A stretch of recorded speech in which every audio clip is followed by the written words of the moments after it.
je trojuholník ABC a bod S, ktorý na ňom neleží. Zostrojme obraz tohto trojuholníka ABC v stredovej súmernosti so stredom S.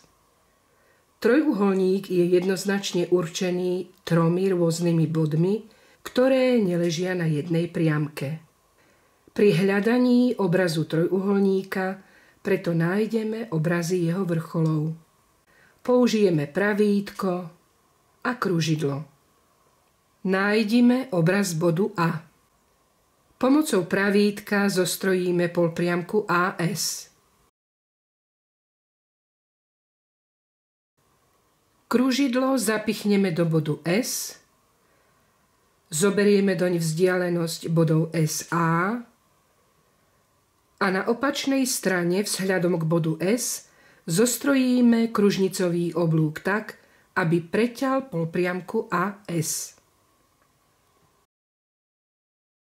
Kružnicový oblúk pretne polpriamku v bode A s čiarou, ktorý je obrazom bodu A.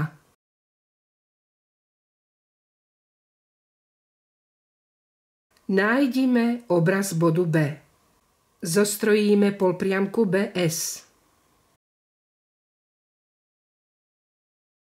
Kružidlo zapichneme do bodu S, zoberieme doň vzdialenosť bodov SB a na opačnej strane vzhľadom k bodu S zostrojíme kružnicový oblúk tak, aby preťal polpriamku BS.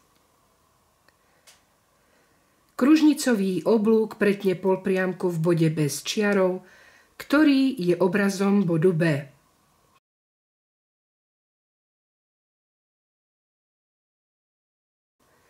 Na záver zostrojíme analogicky obraz bodu C.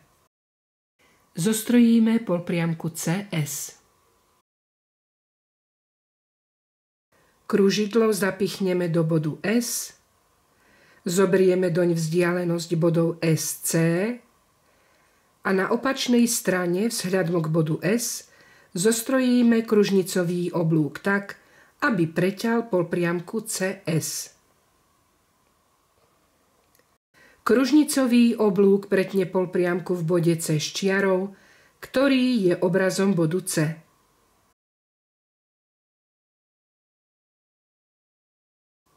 Zostrojíme trojuholník A s čiarou, B s čiarou, C s čiarou.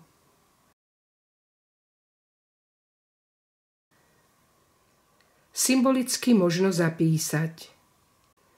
V stredovej súmernosti so stredom S sa bod A zobrazí do bodu A s čiarou, bod B do bodu B s čiarou a bod C do bodu C s čiarou.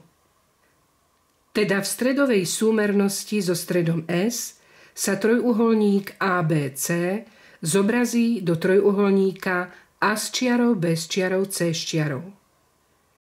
Pre tieto trojuholníky platí, že sú zhodné. Zároveň platí, že zodpovedajúce si strany sú navzájom rovnobežné.